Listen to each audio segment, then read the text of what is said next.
kwa sababu kuna kuchoka katika kumwamini Mungu. Haleluya. Kwa hiyo unapomwamini Mungu,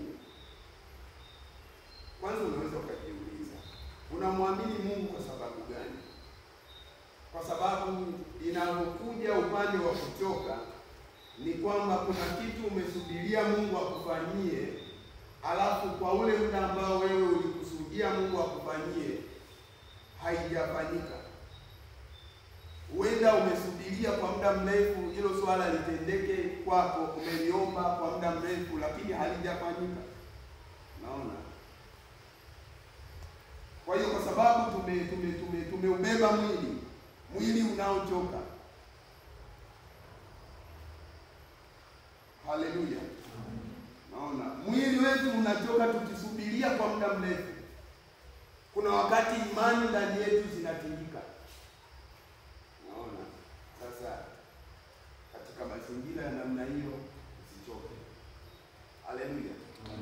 Haleluya. Wakorintho wa kwanza 1:18. Hapa ni neno la Mungu linasema kwamba kwa maana neno msalaba kwa hao wanaopotea ni upuuzi, ila sisi tunaokolewa ni uzima wa milele.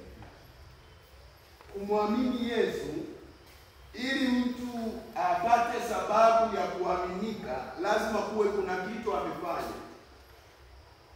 Ili mtu apate sababu ya kuaminika, lazima kuwe kuna kitu huyu mtu anacho. Kama hajafanya, huyu mtu atakuwa na nini? Na maono ndani yake. Naomba jamani tuangaliane. Haleluya. Haleluya. Haleluya. Yaani ili mtu apate sababu ya kuaminika, ili mtu apate sababu ya kuaminika maeneo yoyote, lazima kuwe kuna kitu amekifanya au kuna kitu anacho. Yule mtu anayemwamini muhusika ni kwa sababu akimwangalia yule muhusika anaona kitu ndani yake. Anaona kitu ambacho kinaweza kikawa msaada kwake. Kwa sababu hiyo sasa anamwamini akiwa na uhakika wakati wa uhitaji atasaidika. Hauwezi ukamwamini mtu ambaye hawezi kukusaidia. Hauwezi ukamwamini mtu ambaye hana ramani yoyote kwenye kichwa chake au kwenye maisha yake. Unaweza ukawa haujafanya kitu, lakini yale maono ulionayo yakamfanya mwenyekiti akuamini, yakamfanya Elia akuamini, ingawa haujaanza kuyafanya, ila kwa sababu yamepangiliwa, yanaonekana uhalisia ndani yake, inampa sababu mtu anayesikia kukuamini hata kama bado yale maono hayajatokea. Kwa nini tunamwamini Yesu? Ni kwa sababu cha kwanza alituokoa. Naona unaweza ukawa unasubiria kuna mahitaji unamwomba akufanyie, lakini bado hayajafanyika. Hiyo sio sababu ya kushindwa kumwamini. Unaweza ukawa unaomba siku hadi siku, majira na vipindi vinapita, lakini bado hajajibu. Haifanyi usindwe kumwamini, kwa sababu kuna kazi ya msalaba. Bado tumetarajia tupate, hatupati. Bado tunang'ang'ana na Yesu. Kwa sababu gani? Kwa sababu ya kazi ya msalaba. Haijalishi unaona nini, haijalishi watu wanaongea nini, haijalishi vipindi vinabadilikaje, lakini kazi ya msalaba inasinda maneno ya watu. Kazi ya msalaba inasinda maneno ya watu. Kazi ya msalaba inasinda umati mkubwa ambao unakupinga. Hakuna mtu aliyesimama akapingana na Yesu akashinda. Hakuna mtu aliyesimama akapigana na Yesu akashinda. Kwa kuwa tunaye Yesu, hata kama leo hatujashinda vile ambavyo sisi tulitaka, bado tunamtaja Yesu ni Bwana. Kwa sababu kama leo hatujapata tunachotaka, kama leo watu wanatutafsiri wanavyotuona, sisi kuna namna ambavyo tunamuona Yesu kwenye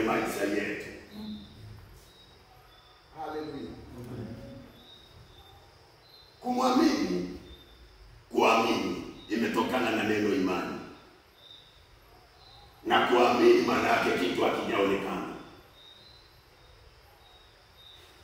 Kitu hakijaonekana unakitarajia.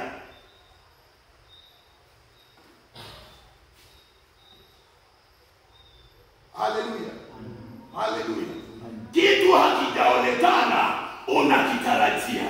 Ukikaa ndio hakijaonekana, lakini ukikaa peke yako ukianza kuangalia siri ya uwepo wa Mungu, kila kitu ndio hakijaonekana, lakini ukiingia uweponi mwa Mungu unakiona kile kitu, na kwa sababu unakiona unapata uhakika wa kuendelea kumwamini Mungu. Kwa sababu unakiona kile kitu unapata sababu ya kusimama mbele za Mungu. Haleluya.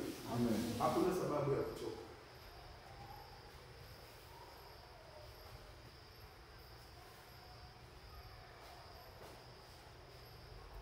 Kumwamini Yesu, hii ni kuwa na uhakika ndani ya Kristo katika mambo yajayo na katika ahadi zake. Haleluya. Kumwamini Yesu ni kuwa na uhakika katika mambo yajayo na ahadi zake. Hapa specific katika mambo yajayo nilimaanisha uzima wa milele. Haleluya. Haleluya. Ahadi zake ziko kwenye Biblia. Haijalishi ahadi ni kubwa kiasi gani na mazingira ulionayo yanaongeaje, lakini ni kuwa na uhakika na Kristo Yesu. Hata kama ile ahadi ni kubwa kiasi gani, bado inaweza ikatokea.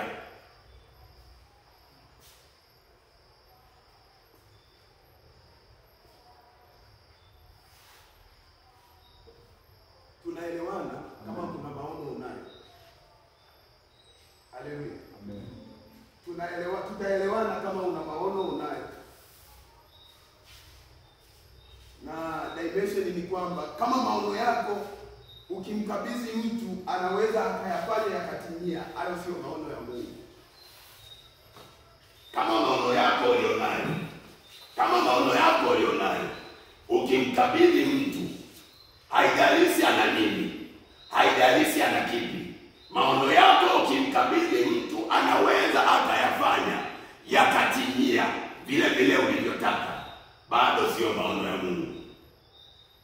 Kwa sababu maono ya Mungu ni kwamba wewe hauwezi kuyatimiliza yale maono. Hata kama mkikusanyana mnaoaminiana, hamuwezi mkayatimiza yale maono. Kwa hiyo Mungu anakuja kuyatimiza ili atukuzwe. Yes. Anakuja kuyatimiza yale maono ili utukufu umtie yeye. Kwa hiyo kama maono yako ukikaa peke yako, ukajituma, ukawashirikisha watu, ukawaita watu, mkakaa vikao, kama wakakuchangia, kama wakakusemea, alafu maono yako yakatimia, rudi kwenye Biblia umtafute Mungu. Maono ya kimungu ni Mungu anayeyatimiza. Maono ya kimungu ni Mungu anayeyatimiza. Haleluya. Haleluya. Maono ya kimungu ni Mungu anayeyatimiza. Kwa hiyo sasa unaweza ukapima dimension ya vitu unavyoviwaza. Unaweza ukapima dimension ya desire ulionayo ndani yako. Kama dimension ulionayo ya kawaida, rudi kwenye Biblia utengeneze maono yanayoeleweka. Tunasimama kwenye wito mkuu, alafu vitu vingine vinakuja. Tunasimama kwenye maono ya kimungu, alafu vitu vingine vinakuja. Haleluya. Haleluya. Bwana Yesu asifiwe. Kwa hiyo tunajifunza usichoke kumwamini Yesu. Kwa sababu vipindi tunavyopitia mazingira yanabadilika na watu wanabadilika.